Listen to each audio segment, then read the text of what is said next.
பாட்டாளி மக்கள் கட்சியில் தந்தைக்கும் மகனுக்கும் இடையேயான மோதலில் அடுத்த கட்டமாக இப்போது அன்புமணி ராமதாஸ் மாவட்ட வாரியாக பொதுக்குழு கூட்டம் நடத்தப்படும் என்ற அறிவிப்பை வெளியிட்டிருக்கிறார். 15ஆம் தேதியிலிருந்து 19ஆம் தேதி வரை 10 மாவட்டங்களின் பொதுக்குழு நடைபெறும் என அறிவித்துள்ளார். 15ஆம் தேதி திருவள்ளூர் மற்றும் செங்கல்பட்டு காலையில் திருவள்ளூர் மாவட்ட பொதுக்குழுவும் மாலையில் செங்கல்பட்டு மாவட்ட பொதுக்குழு கூட்டமும் நடைபெறும் என்று அறிவித்திருக்கிறார். இதே போல 16ஆம் தேதி காலையில் காஞ்சிபுரம் மாவட்ட பொதுக்குழுவும் மாலையில் ராணிப்பேட்டை மாவட்ட பொதுக்குழுவும் நடைபெறும் என்று அறிவித்திருக்கிறார். இதே போல 18ஆம் தேதி காலையில் வேலூர் மாவட்ட பொதுக்குழு உறுப்பினர்களின் கூட்டமும் மாலையில் திருப்பத்தூர் மாவட்ட பொதுக்குழு உறுப்பினர்களின் கூட்டமும் நடைபெறும் என்று அறிவித்திருக்கிறார்.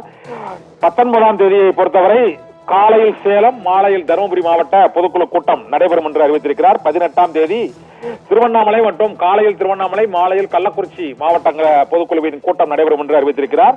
10 மாவட்டங்களின் பொதுக்குழு கூட்டத்தை அன்புமணி ராமதாஸ் அறிவித்திருப்பதன் மூலமாக கட்சியில் அதிகாரம் யாருக்கு, டாக்டர் ராமதாசுக்கா அன்புமணி ராமதாசுக்கா என்ற அதிகார போட்டி உச்சத்தை எட்டி இருக்கிறது. இன்று காலையில் அந்த கட்சியின் மூத்த வழக்கறிஞரான பாலுவை அந்த கட்சியிலிருந்து நீக்குவதாக டாக்டர் ராமதாஸ் அறிவித்திருக்கிறார். இதே போல காஞ்சிபுரம் மாவட்டத்தைச் சேர்ந்த மேற்கு மற்றும் கிழக்கு மாவட்ட செயலாளர்களையும் நீக்குவதாக புதிய மாவட்ட செயலாளர்களை நியமித்தும் டாக்டர் ராமதாஸ் அறிவித்திருக்கிறார்.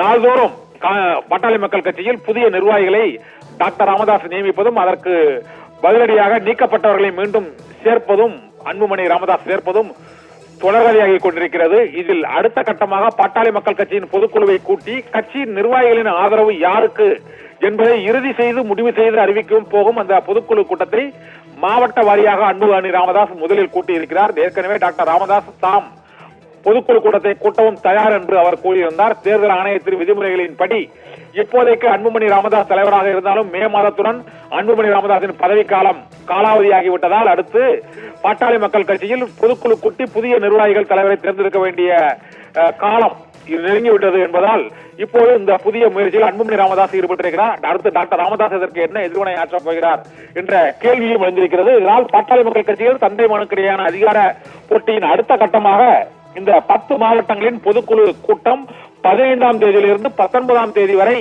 நடைபெறும் என்றும் சேலம், தருமபுரி மற்றும் திருவள்ளூர், செங்கல்பட்டு, காஞ்சிபுரம், ராணிப்பேட்டை, வேலூர், திருப்பத்தூர் மற்றும் திருவண்ணாமலை, கள்ளக்குறிச்சி ஆகிய மாவட்டங்களின் நிர்வாகிகளின் பொதுக்குழு கூட்டம் நடைபெறும் என்பதை அன்புமணி ராமதாஸ் இன்று அறிவித்திருப்பதால் பாட்டாளி மக்கள் கட்சியில் புதிய குழப்பம் நிர்வாகிகளிடையே மீண்டும் ஏற்பட்டிருக்கிறது.